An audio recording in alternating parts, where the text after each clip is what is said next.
Elie, welcome back into the back room. Andy, I'm happy to be with you as always. You sent me my five timers robe, an actual people. He actually did this. I joked that like Saturday Night Live, when someone is on five times, they get their fancy five timers robe. I do have in my home, I'm not home right now, an actual five timers Andy Ostroy robe. I think I'm at 10 now. I don't think you have to you can send me a new patch, not a full new robe. How about that? Well, what we're doing now is we're sending people 10-time Teslers. What does that mean? You know how Trump, when he said the Tesla. Tesla, I got you. I like it. We'll send you a 10-time Tesla. You can send me one. I use take one. So we have breaking news literally this morning as we were getting this thing together. I want to ask you about that. And that is the arrest of the Charlie Kirk assassin. What thoughts do you have on all of this? Because it's been a crazy week. Well, thank God they caught this guy. Let's start with that. It looks like the case is strong against him. I am certain he will be charged with first-degree murder in Utah. He probably will be charged with federal crimes as well.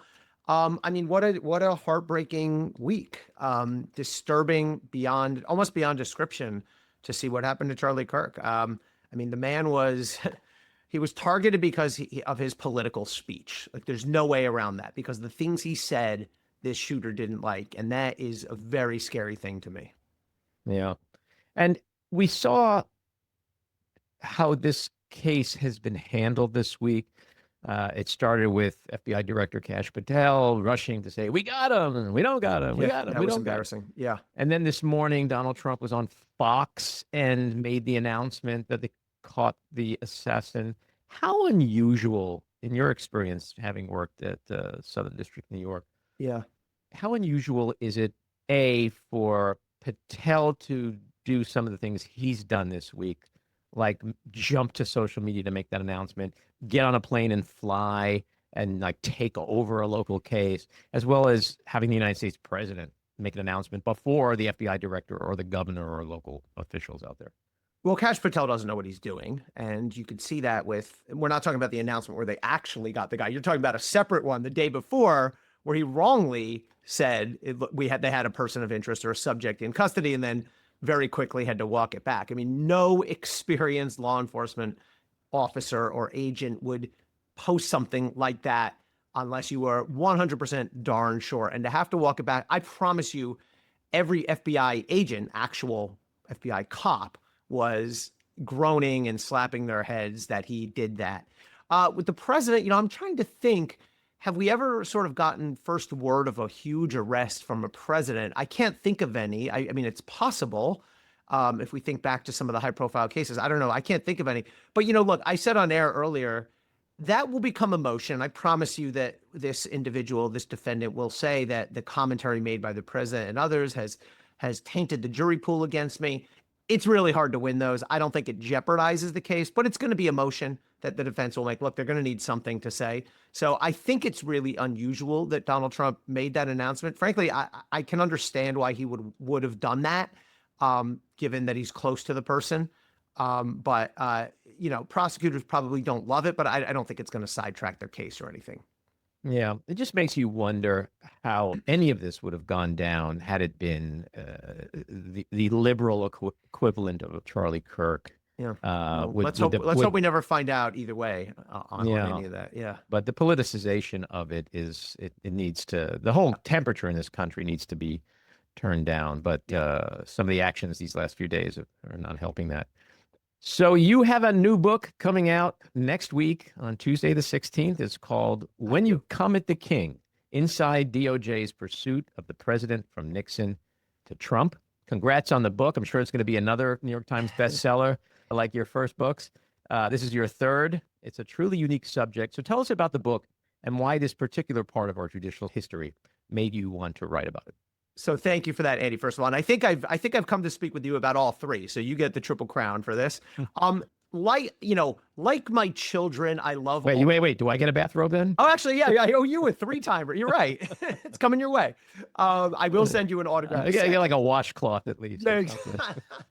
I love all my books equally, but I will say this one was the most fun to put together and to write, because in this book, I have first-person on-record interviews with, I think it's 36 or 37 was the final number, of people who lived these cases, Watergate prosecutors, people on both sides of the Clinton-Ken Starr case, Iran-Contra prosecutor or a prosecutor, people from the Mueller team, people who defended Joe Biden, Donald Trump, Hunter Biden. I mean, you name it, FBI agents, White House officials. And it was challenging, getting all these people to speak to me, but they did. Again, nobody's anonymous in this book. Everyone puts their name on their quotes.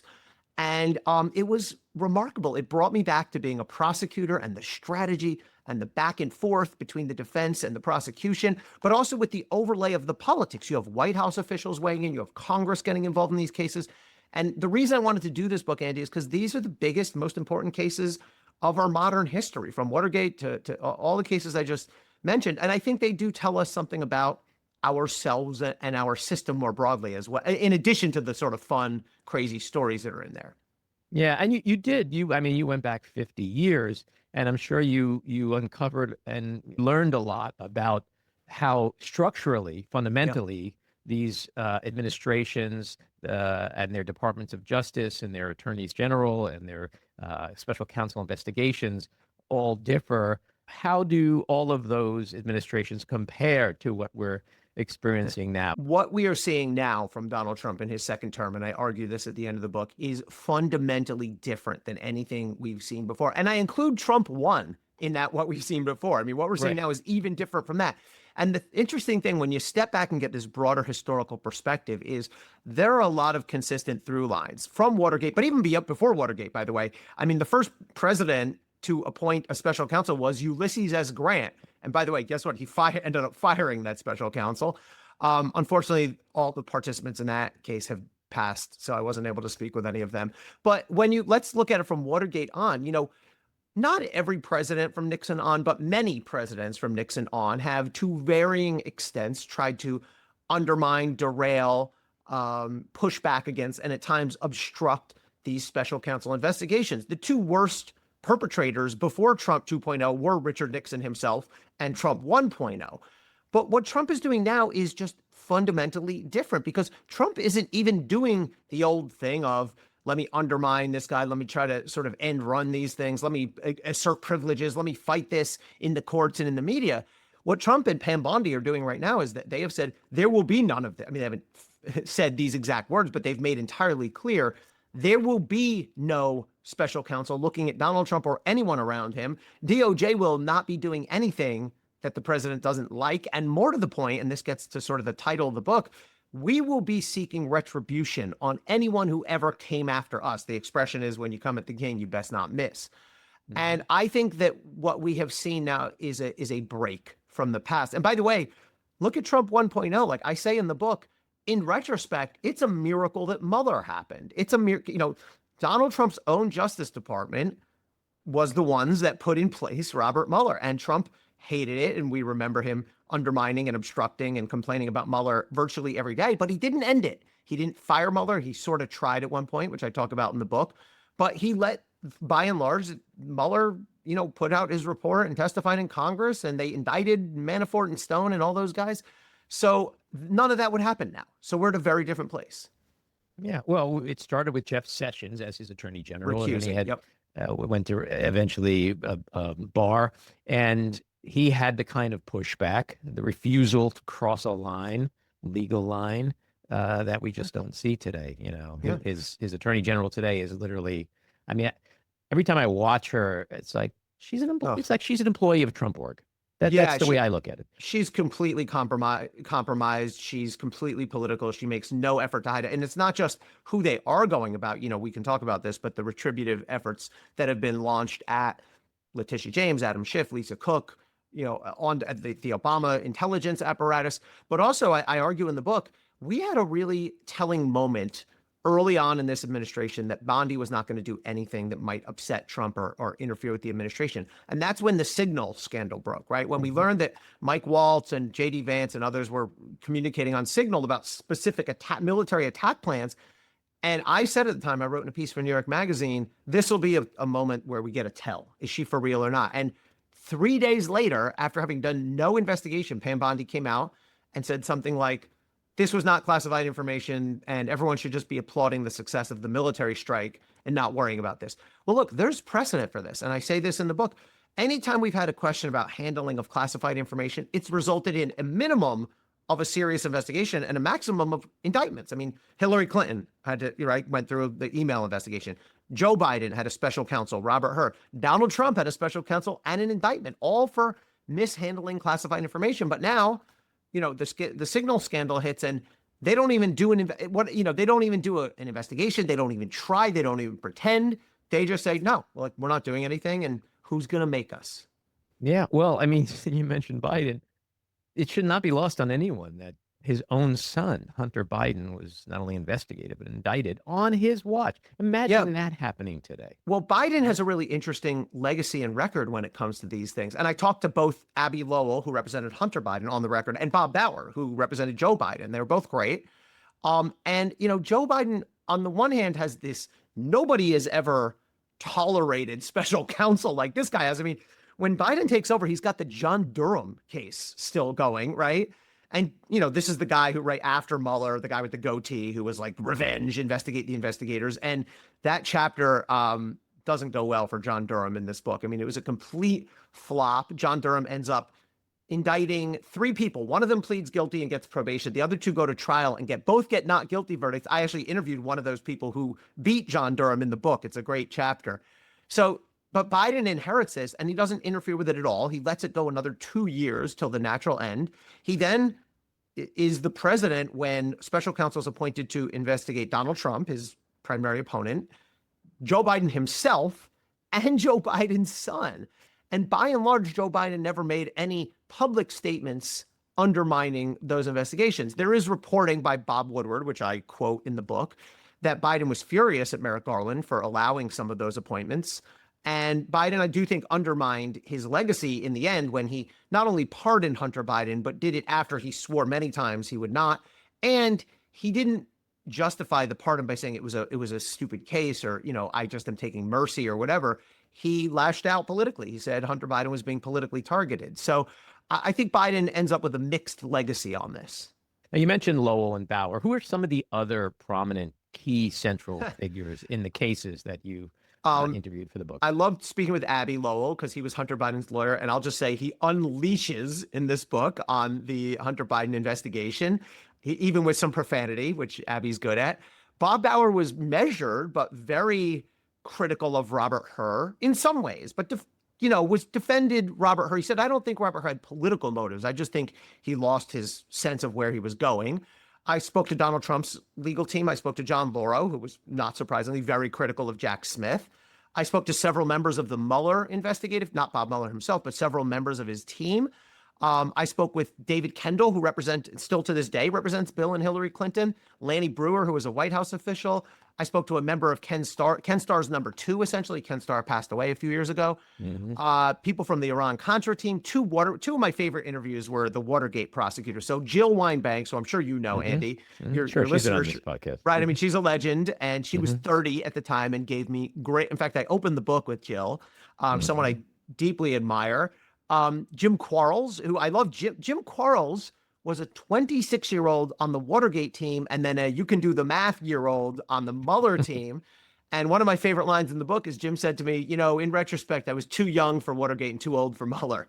But they both told me what it was like inside that office on the Sunday morning after the massacre, right? They both got called back, and there's great stories, but I'll boil it down.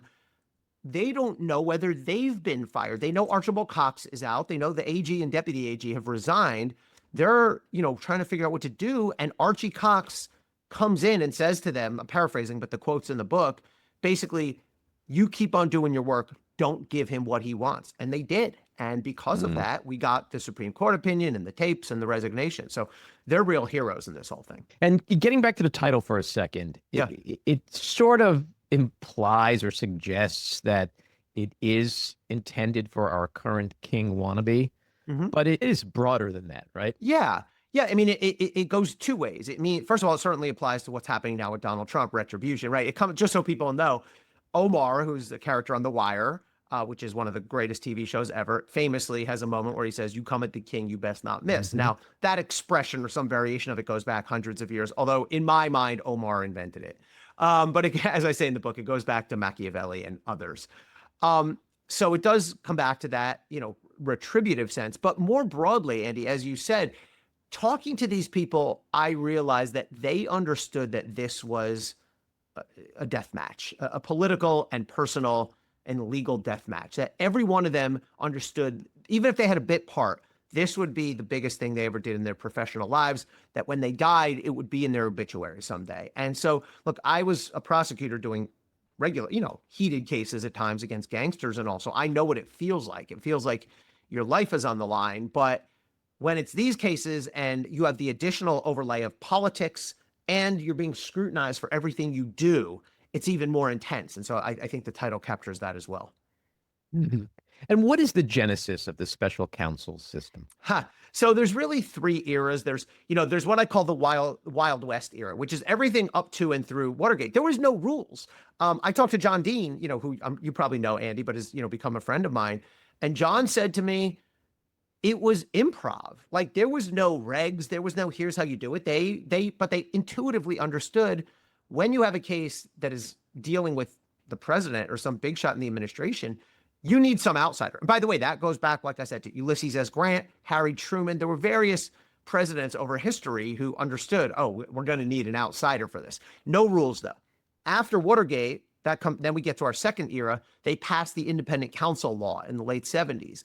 That stays on the book until 99. And that gives us, that is the regime throughout, most famously, Ken Starr and Clinton, but also other cases, Mike Espy, who you may remember was the Secretary of Agriculture, who was prosecuted and acquitted. I talked to Espy for the book. He's great. There was 20 of those actually overall, but the big one was Ken Starr and Clinton.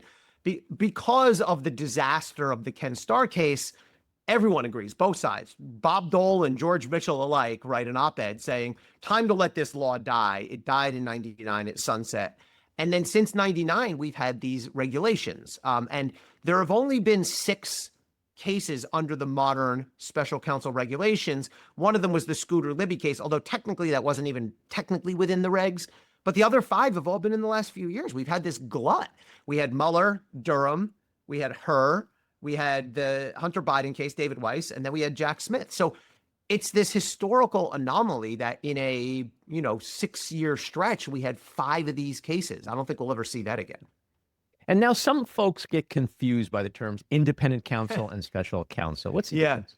It's almost intentionally confusing the way they've done it. But basically, it was independent prosecutor for Watergate. That's just what they chose to call it. Under the 70s to 90s era, they were called independent counsel, although the name changed once or twice. I won't even say because it gets too confusing. Now they're called special counsel. So the rules and nuances are different in ways that are important, but they all fundamentally have the same job. Mm-hmm. Okay. And how successful, I mean, you mentioned all the cases that you researched and wrote about, but how successful typically are independent investigations? Do they typically achieve real accountability? No, I think the short answer is no, usually no. They're a mixed bag. I mean, I think the Watergate investigation is the gold standard and ultimately resulted in Nixon's resignation. Now, political and just social factors were different back then. And I asked Carl Bernstein, who I talked to for the book, how did he survive so long? Like, he made it 10 months after the Saturday Night Massacre happened. And Carl basically said, first of all, pre-Nixon and up to Nixon, Nixon squandered a lot of this, but people sort of more or less trusted the president.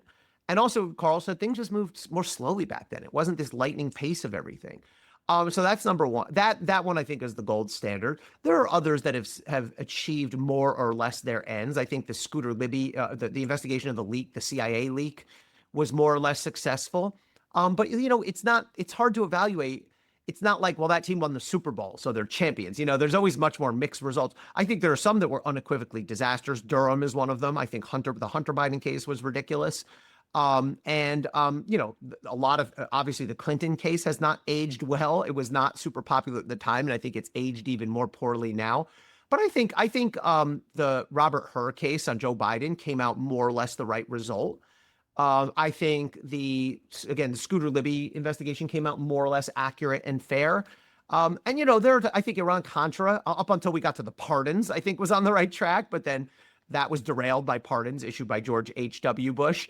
So it's decidedly a mixed record. It's not an especially satisfying record. It's not like you're watching Hoosiers and they hit the championship shot at the end and they all celebrate. Now, despite or aside from Trump's clown show at the DOJ, how have the roles and protections of special counsels changed since Watergate? Yeah. So when we had the post-Watergate, that independent counsel era, that 70s to 90s stretch, it was actually an odd structure. The independent counsel was sort of under the attorney general. Janet Reno, most famously, had to sort of supervise Ken Starr, but he had a lot of his own rope there. But it was also under the courts, which is a bizarre structure that ended up getting challenged in the Supreme Court. The Supreme Court said it was okay. Now, our current special counsel is a creation not of a statute, not of a law passed by Congress, but of the Justice Department's own regulations. And so the Justice Department can change those pretty much unilaterally, pretty quickly. And I argue at the end, it's time. There's things that we need to update. But now it's entirely within DOJ. One of the, there's this constant tension between you want an independent outside prosecutor who can do what he thinks is right without having to be, report up to an extent to the AG, but certainly to the political actors. But you also don't want a completely unaccountable runaway prosecutor. There has to be some guardrails. And so the special counsel regulations try to strike that balance. I think they overall did a good-ish job at that, but I think they can be improved. And I know this is a subject that you're very passionate about. How poorly a job did Attorney General Merrick Garland do in the Trump cases?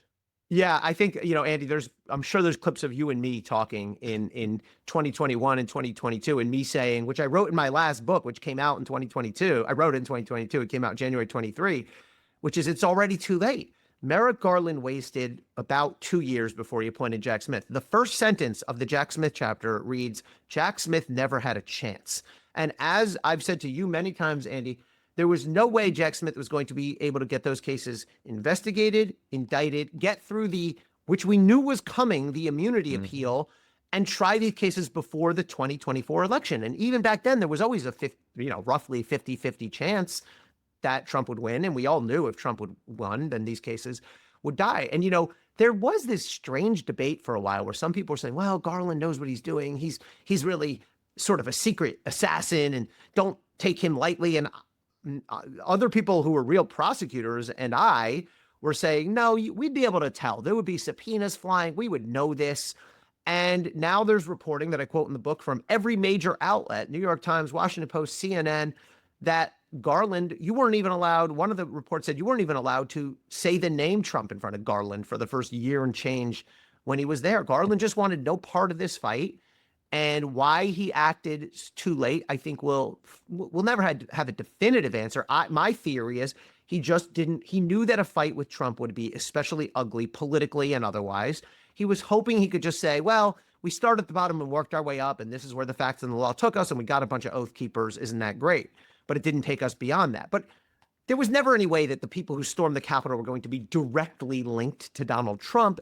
And that is bullcrap. This idea that we start at the bottom. No, you don't. Real prosecutors would tell. Andrew Weissman, who I don't always agree with, has said the same thing. We were both prosecutors here in New York, federal prosecutors. If you have a shot at a boss or a CEO or a captain in the mob, you go right at it. You don't go, well, hold on. I think I have good evidence on this boss of the Genovese family, this CEO of a major corporation, but let me stop and go down to the little fish and build. No, you go right at the top.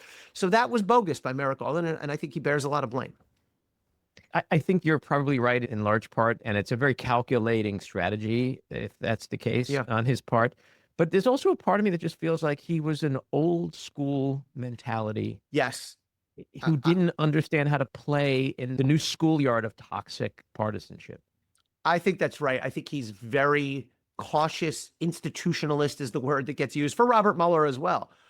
Very sort of protective of, the president's prerogatives. And, we can never prove this, but I would bet that in his heart of hearts, Merrick Garland was always hoping he would never have to indict Donald Trump one way or another. Something would happen and he would not have to do that. And, it's interesting. Mueller, I think, was similar. And there's a contrast drawn in the book, and people can decide which one is better or worse. And some of the lawyers that I talked about drew this contrast between the Mueller-style institutionalists, moving slowly and making sure to step carefully around executive privilege and not stating that there was a crime of obstruction when clearly that's what he concluded, right? He did the whole, if I could clear him, I would, but I can't dance, versus Jack Smith, who was described by several people, and sometimes it was meant as a compliment and sometimes it was meant as not a compliment, as a heat-seeking missile. And so, Jack Smith approached his job the way I approached my job as a prosecutor, which is like, there's my target. I'm convinced he committed a crime. That's it. I'm taking him down. And, Trump's lawyers, not surprisingly, criticize that. They say that his approach actually really sort of spurred on their political campaign. But there are others who defend that. But, even Abby Lowell, who is a Democrat, he hasn't only represented Democrats, but by and large, he represents Letitia James right now. He represented Hunter Biden. He represents Lisa Cook, the Fed governor. He represented John Edwards. And I said to him, well, Abby, you had a case. Jack Smith was the supervisor of the John Edwards prosecution. And Abby said to me, like, look, I have a lot of respect for the guy, but he's a heat-seeking missile. I think that was Abby's exact words. So you could say that's a good thing. You could say that's a bad thing. Trump's team said we couldn't have been any luckier if we had Darth Vader prosecuting us in terms of reinvigorating our campaign. So, that goes both ways. Mm-hmm. We've talked a bit about the inappropriate relationship between Trump and Pam Bondi. Politically. But there, the way you said that. There was that presser a couple of weeks ago where he's like, look how beautiful she is. Like, what is happening right now? He was literally flirting with his attorney general on national TV. But there's also been other very close, loyal relationships between presidents and attorney generals, like Barack Obama and Eric Holder. And, JFK appointed his own brother, as attorney general. Like, that couldn't have been very clean. This is the tension, right? Because you always want someone as president who's not going to hurt you, but you also want someone who's going to be credible. I always felt like Eric Holder, I know Eric Holder said I'm his wingman. And that's what when I wrote the Barr book, everyone's like, where's your book about Eric Holder called Wingman? But that's okay. He did say that. That was stupid. That was wrong. Eric Holder, I think, has since said I shouldn't have said that. But look at Eric Holder's actions. I'm not saying everything he did was absolutely perfect. I know Eric Holder a little bit. I respect him. But it's no comparison between an offhanded comment that was stupid versus what Bill Barr did over 2 years and completely protected the president versus what Pam Bondi is doing now. Who's such an interesting character in this book and someone I admire so deeply is Janet Reno. I mean, Bill Clinton was famously, like, I'm not breaking this story, but Bill Clinton famously was tearing his hair out that he had appointed this person she was with him all 8 years, and she was so fiercely independent. But I do think Janet Reno, who probably the attorney general I admire most over history,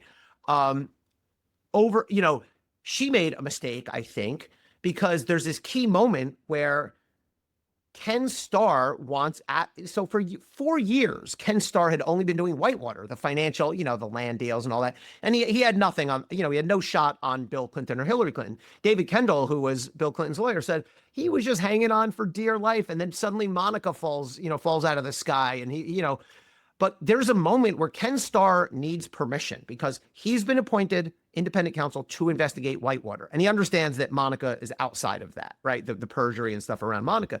He goes to Janet Reno and requests permission for that. And she approves it. She has to bring it to these judges, but she approves it. And she also approves him taking the case. She didn't have to put him on it.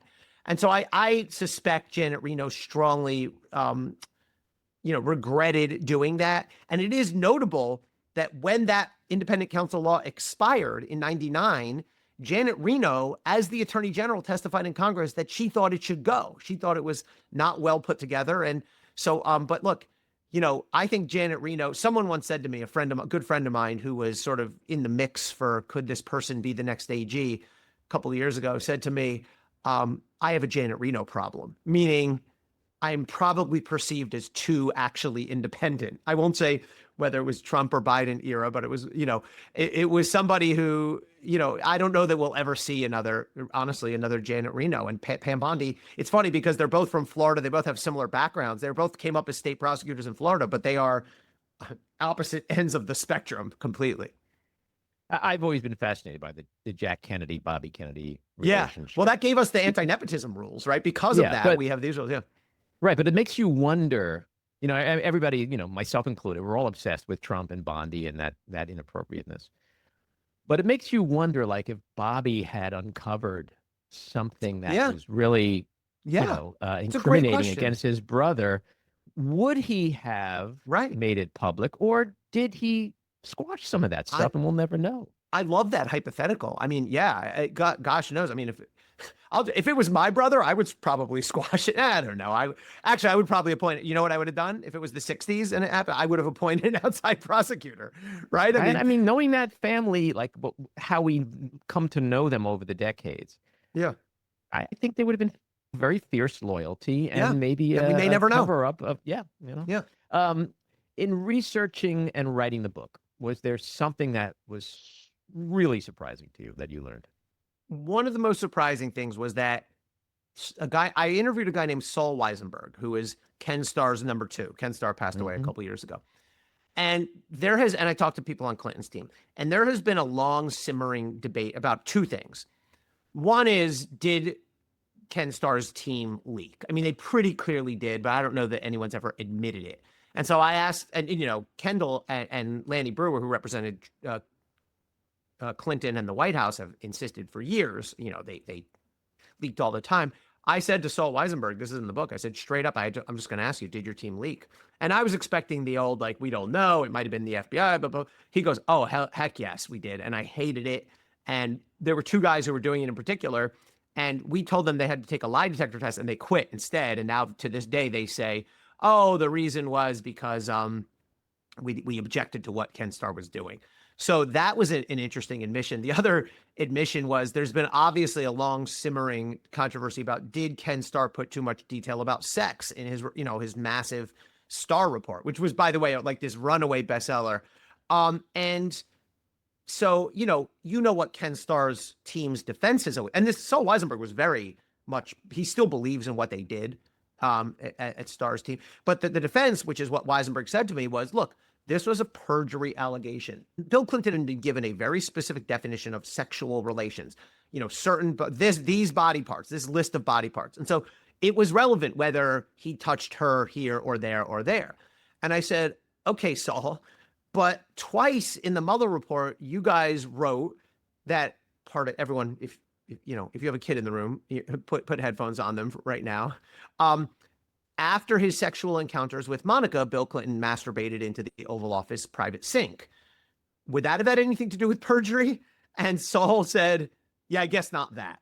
So I was like, okay, so finally, like someone from Starr's team, 25 years or more than 26 years later, has admitted that they might have gone a little too far.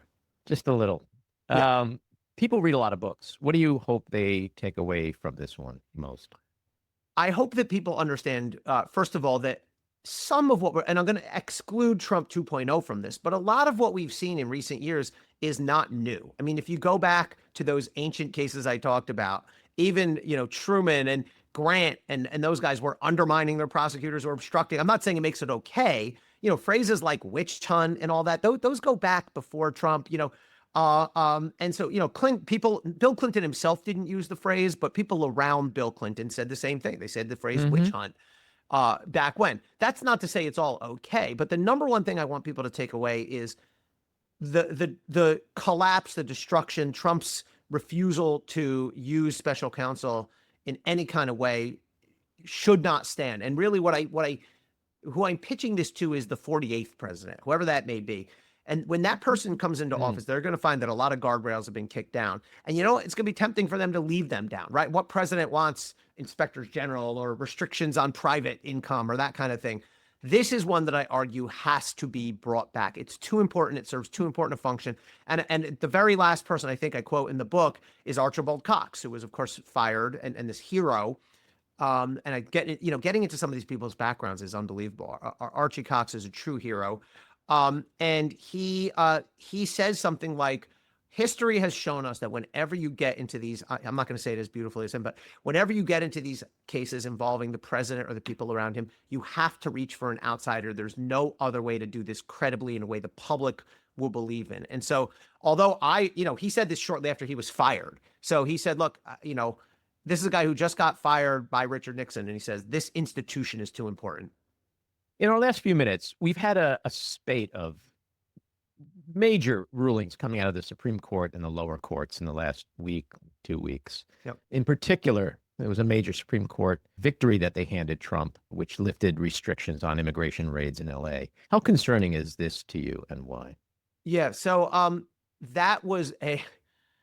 I was asked on air, what was the reasoning for that decision you're talking about? So, and I said, well, we don't really know because the opinion itself is 4 sentences long and it's all procedural. Justice Kavanaugh then wrote a longer concurrence. So what was happening is ICE agents in California were stopping people based on a few factors, based on if they were speaking Spanish, their apparent ethnicity, which is another way of saying skin color, and where they were, Right. if they were at car washes or, working at a Home Depot. And the argument was, well, that gives us reasonable suspicion. Screams out to me a Fourth Amendment violation. I mean, it's discriminatory in ways that we don't usually allow. And it was a 6-3. The 6 conservatives said, no, they can continue to do that. Like I said, there's officially no opinion on it other than the 4 sentences. But Kavanaugh says, well, it's reasonable suspicion. They're allowed to look at the totality of the circumstances. That's okay. I forget which of the liberal justices, I think it was Sotomayor, wrote the dissent and basically said, like, what are we doing here? We are overtly allowing discrimination based on skin color, based on language, based on ethnicity. And we are allowing people to be seized, not necessarily arrested, but at least stopped and questioned and, in many cases then arrested based on these impermissible factors. I'm glad you focused on that case, Andy, because there's been so many of them. And some are bigger than others. And this one's sort of, I don't know, maybe it's because when it came out or something, but it sort of slid a little bit under the radar. And I think it's a really important one. And in a district court case, a judge ruled that Trump can't fire Fed Board Governor Lisa Cook. This is a huge loss for Trump, but the case isn't quite over yet, is it? Yeah, I don't know that one's going to stand. It certainly will go to the Court of Appeals. It may go to the U.S. Supreme Court. The basis of the district court's ruling is not that, well, Lisa Cook didn't do anything bad. It's that, and they don't get into, the judge does not get into that. It's that it can only be for cause, which is the legal standard, if it happened while she was on the job. I don't know that that's support. I mean, think about it logically. What if, hypothetically, you had a federal board governor and it turned out that a year before he took office, he was running a Bernie Madoff Ponzi scheme, right? You would say that person, that's a for cause reason to get rid of this person. Mm-hmm. Now, what Lisa Cook is alleged to have done is, if true, is mortgage fraud. I do think that bears on her ability to serve in a way the public will believe in as a Fed board governor. But again, like back to DOJ's retribution, what happened days later, they launched yet another criminal investigation of her. So there's a lot we don't know. I do think some of the things that have been alleged against her are definitely more serious than the mortgage fraud allegations against Letitia James and Adam Schiff. If I had to guess, I'm not super confident in this, but I would guess that the courts ultimately do allow Trump to fire Lisa Cook. And the lower courts also ruled against Trump on his termination of FTC Commissioner Rebecca Slaughter, his National Guard deployment in LA, his use of the Alien Enemies Act regarding deportations. I have a piece up with New York Magazine right now, and the title of it is something like Trump's emergency summer yields to fallback fall.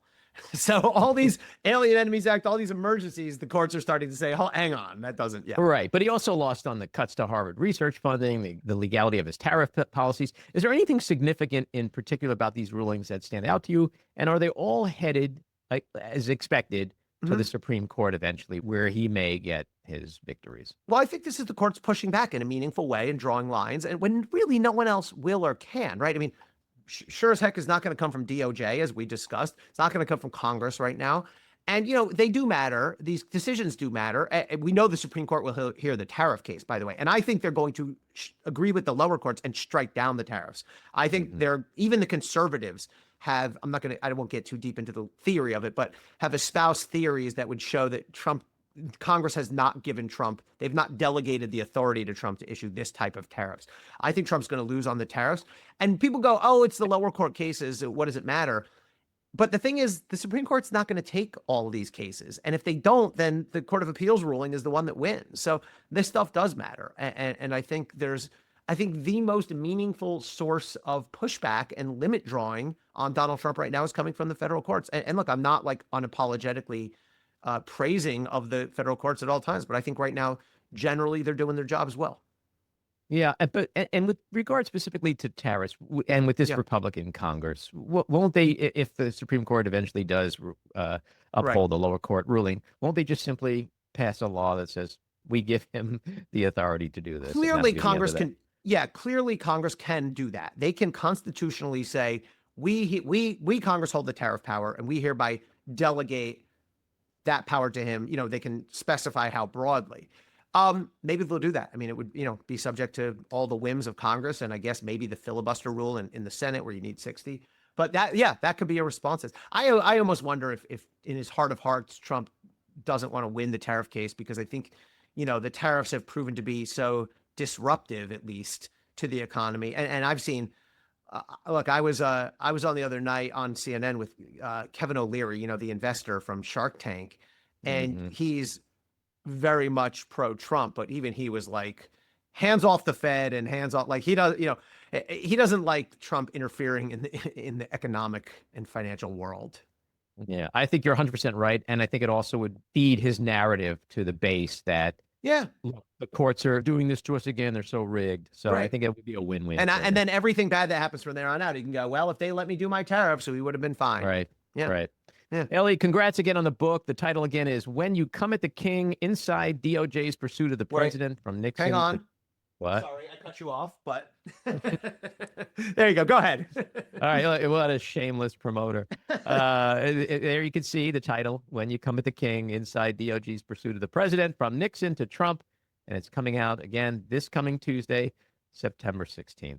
As always, great conversation. Come back again soon. Thanks, Andy. Love being with you. All righty. Take care.